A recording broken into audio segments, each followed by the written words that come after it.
ቤተሰብ እንዴት አደራችሁ? እኔ ደህና ነኝ፣ እግዚአብሔር ይመስገን። ከአንድ እህታችን የተላከላችሁ ግጥም አለ። ትናንት ነበር የላከችልኝ። ያው በትናንቱ ቀን ማቅረብ ስላልቻልኩ እጅግ በጣም ይቅርታ።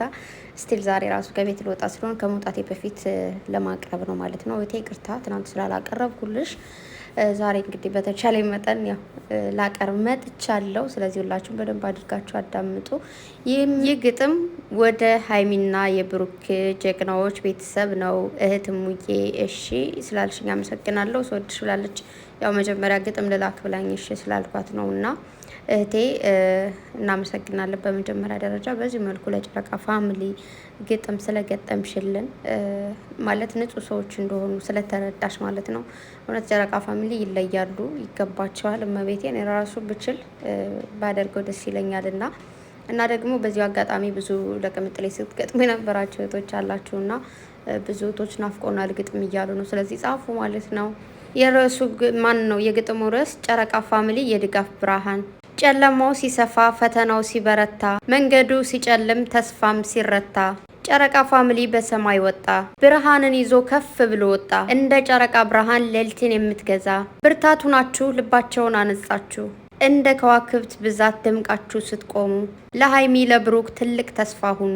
የእናንተ ፍቅር የፀሐይ ሙቀት አለው፣ በክረምትም በጋም ሁሌም አይቀዘቅዝም። የእናንተ ጀግንነት በምንም አይለካ። ወዳጅነት ማለት ጨረቃ ፋሚሊ ውድ ጨረቃዎች እህትና ወንድሞች፣ ለማጠፋው ፍቅራችሁ ከልብ ይድረስ ምስጋና።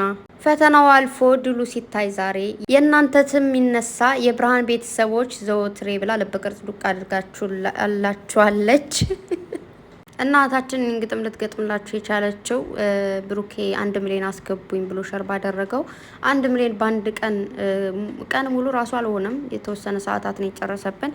ያ ስለሆነ እጅግ በጣም ደስ ስላላት፣ እንዲሁም ደግሞ በዚህ መልኩ ጨረቃዎችን ፍቅር በፍቅር ሆነው እየመጡ ስለሆነ በጣም ከባባድ ጊዜዎችን አብራችሁ ስላለፋችሁ፣ በጣም ብዙ ከባድ ቀኖችን አብራችሁ አሳልፋችኋል።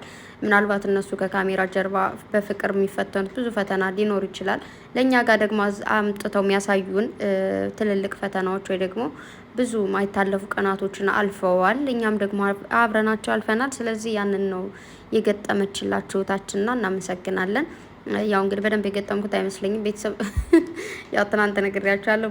ጥሩ ሁኔታ ላይ አይደለሁም እውነት ለመናገር ያው ሴቶች ጉዳይ ላይ ስትሆኑ ምናምን ያለ ነገር አለ። ትንሽ ጉንፋንም ብቻ አላቅም እና በዛ ምክንያት ነው ቤተሰብ። እናታችን እጅግ በጣም እናመሰግናለን። እግዚአብሔር ያክብርልን በዚህ መልኩ ስላሰብሽ ማለት ነው። ሲቀጥል ደግሞ በጣም ብዙ እህቶች ብዙ መልእክት እያስተላለፉ ይገኛሉ። መልእክቱ ምንድን ነው? ቅምጥሌ ጌም ትጫወትልን ነው። ይሄ ነገር ዛሬ አይደለም የተጀመረው፣ ረዥም ጊዜ ነው። አይ ቲንክ አመት ራሱ ሊያልፈው ነው መሰለኝ ቅምጥሌ ጌም ትጫወት እየተባለ ያለው ነገር ማለት ነው። ስለዚህ አይ ቲንክ ሲመስለኝ የራሱ የሆነ ምክንያት ይኖራታል ጌም ማትጫወትበት ምክንያት። ጌም አለመጫወቷን ግን በጣም ነው የምወደው፣ እንድትከበር ማለት ከክብሯ ላይ ክብር ነው የሚሰጣት ጌም አለመጫወት። በጣም ብዙ ሰዎች አይታችሁ ከሆነ ጌም በተለይ በሴት ልጅ ያን ያክል ጥሩ ነው ብዬ አላስብም እውነት ለመናገር ማለት ነው። ግን ያው ቲክታከር ስትሆኑ የሆነ ግዴታ እንደ ስራም ስለሚታይ ምናምን የግድ ልትጫወት ትችላለች። ግን ቅምጥሌ ቲክታከር ሳትሆን ዩቱበር ነች። ግን በትርፍ ሰዓቷ ወይም ደግሞ አንዳንዴ እንጆይ ለማድረግ ያክል ምናልባት ቲክቶክ ልትጠቀም ትችላለች። ግን ግዴታ አይደለም ማለት ግዴታ እንደዚህ ላይ ብላይልን ምናምን ሳይሆን ጀስት ትኩረት ማድረግ ያለባት ዩቱባ ላይ ነው። የሚጠቅማትም እሱ ስለሆነ ማለት ነው። ዩቱበርና ቲክታከር በጣም ብዙ እርቀት አለው ቤተሰብ ማለት ነው። ሲቀጥል ምንድን ነው ላችሁ የምፈልገው ምናልባት ጌም ስትገባ እሷ ታመሻለች፣ እዛ ጋ ሰው ጋር ታወራለች ምናምን እና ከዛ ለጧት ዩቱብ መስራት አለባት ማለት ዩቱብ ማለት ምናልባት ማታ ላይ በደንብ ተኝታ ምናምን ጧት ላይ ሀሳብ ይፈልጋል፣ እንቅልፏን መጨረስ አለባት ምናምን። ያው ዩቱብ ስትሰሩ በዛ ላይ ደግሞ በቪዲዮ ወጣችሁ ስትሰሩ በቃ ራሳችሁን ከብዙ ነገሮች ነፃ ማድረግ ከመጨነቅ ከምናምን ከእንቅልፍ ብቻ ከብዙ ነገሮች ማለት ነው። እና አንዳንዴ ነገሮች ደግሞ ሱስ ነው የሚያስይዙት እውነት ለመናገር። አሁን እኔ ዩቱብን እንደዚህ ማውራት ሱስ ይዞኛል፣ እመቤቴን ነው የምላችሁና ዩቱብ ላይ ቅምጥሌ ቅሪ ብትሏት እንኳን አትቀርም። ምክንያቱም በቃ እንትን ነው ፍላጎቷ ነው። ገባችሁ አይደል? ግን ጌም ነው የተጫዋች ምናምን ብላት ምናልባት አንዳንዴ ወይኛ ብለናት እንዳይደብረን ወይ ደግሞ እሷ አንዳንዴ እንጆግን ለማድረግ ልትመጣ ትችላለች እንጂ ያን ያክል ሱስ ይዟት ምናምን አትመጣም። ስለዚህ ግን ቅምጥሌ በጣም ብዙ ቶችሽ የሚፈልጉት ፍላጎት በጣም የተከበረች ደስ የምትል ደርበብ ያለች ልክ እንዳንቺ የምንወዳት እንደዚህ የምትባል እህታችን አለች እና ታውቂያታለሽ ብዬ አስባለሁ። ከእሷ ጋር ጌም እንድትጫወችላቸው ይፈልጋሉ።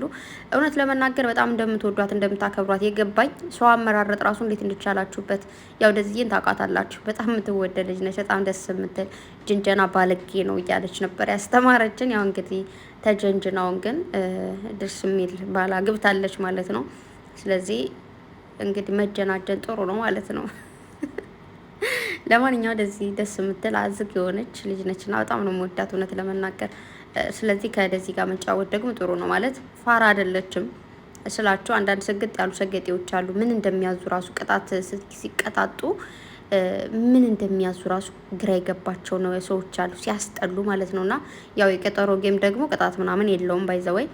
ስለዚህ ቅምጥሌ የሆነ ቀን የቀጠሮ ጌም እንድትጫወችላቸው በጣም ብዙ እህቶችሽ መልእክት አስተላልፈዋለሁ ማለትና መልእክቴ ለማስተላለፍ ነው የመጣሁት። እንዲሁም ደግሞ 1 ሚሊዮን ቪዲዮቸውን በማስገባት ደግሞ ወደ ኋላ ማለት የለብንም። የብሩኬ በጣም ብዙ ቪዲዮዎች አሉ 700K ያላቸው ማለት ነው። አንድ ቪዲዮ መርጣችሁ ደግሞ ወደ 1 ሚሊዮን ማስገባታቸውን በድጋሚ አትርሱ።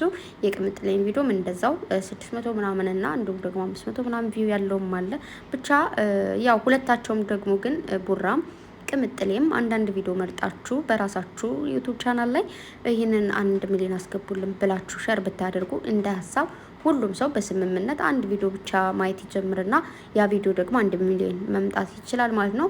ነገር ግን 1 ሚሊዮን መምጣት ብቻ አይደለም ግዴታው የትኛውን ቪዲዮ እዩላቸው እይታ ስለሚጠቅማቸው ማለት ነው። ያው እንግዲህ ዛሬ ወይም ደግሞ ከዚህ በኋላ አዲስ ሙሽሮች ናቸው። ከዛ በኋላ ህይወት ምናምን በደንብ አድርጎ ይመጣል። ስለዚህ አበረታቷቸው ማለት ነው። የዛሬ መልእክቴ እንግዲህ ይህንን ይመስላል። ብሩኬ ደግሞ አያችሁ ግርማ ሞገሴ በጣም እየመጣ ነው። እንግዲህ ሰሞኑን መጥቶብኝ አልቻሉት ብሏል። ወንድም አለም እንችላለን ሁሌም ኮራ ቀብረረበል። ያው ግርማ ሞገስ እኮ ከድሮም ነው። ግርማ ሞገስማ የሌለ ነው በቃ። አሁን ላይ ደግሞ የሌለ ማለት ከሚስት ጋር ስትሆን ብስማ እንዴት አድርጌ ልንገርና ፏበል ቀብረርበል ያንቺ ቀብራራ ያንቺ ንጉስ ምናምን ሲል ደስ ሲል ማለት ነው። እኔ እኮ ሌላ ቦታ ራሱ ቅምጥሌን ጥሎ ሲሄድ ባል እኔ እኮ የቅምጥሌ ቀብራራ ነኝ ምናምን ሲል ማለት ነውና ደስ ሲል ባል በሚስቱ ሲኮፈስ ኮራ ቀብረር ሲል አንገቱን ቀና አድርጎ ስለሚስቱ ሲያወራ ሚስት ደግሞ በባሏ ኮራ ብላ ቀና ብላ ስታወራ እንደዚህ አይነት ነገር ነው በጣም የሚያስደስተውና የብሬን ነው የምላችሁ። ሁሌ እንደዚህ እርስ በርስ እንደተከባበራችሁ እርስ በርስ እንደተሞጋገሳችሁ እድሜያችሁ ረዥም ይሁንልኝ። እናንተ የሆነ ቦታ ተደብቄ እግዚአብሔር ልቤ ደው ነው ያለው። የሆነ ደረጃ እየወጣች ልጅቱ እየሰማት ነው እና ይህንን ይመስላል። ቤተሰብ ደግሞ ይህንን ያክል ፍቅርና ክብር ስለምትሰጧቸው እግዚአብሔር ያክብራችሁ። እነሱ እንደምትወዱ እንደምታከብሩ ደግሞ እግዚአብሔር ግርማ ሞገሱን ፍቅሩን ሰላሙን ይስጣችሁ። የምትፈልጉትን ሁሉ ከኃጢአት በስተቀር ይፈጽምላችሁ ቤተሰቦቼ። በተረፈ በቃ ይህንን ይመስላል። ግጥም ለጨረቃዎች ለሁለታቸው ለቡራም ለቅምጥሌም ወይም ለቡራ ወይ ለቅምጥሌ ብቻ የፈለጋችሁትን ግጥምም ጻፉ ተብላችሁ ነው። እኔ አይደለም ያልኩት፣ ሰዎችን አፍቀዋል እና ከዛ እኔ ደግሞ አነባለሁ ማለት ነው። እና ብቻ ዛሬ በምን መልኩ እንደሚመጣ አላውቅም ጨረቃዎቼ ቤተሰብ። እኔም ማታ ምናልባት እንደ ትናንቱ ላላመሽ እችላለሁ፣ ግን ማታ ነው የምንገናኘው ከዚህ በኋላ። በጣም ወዳችኋለሁ፣ በጣም አከብራችኋለሁ።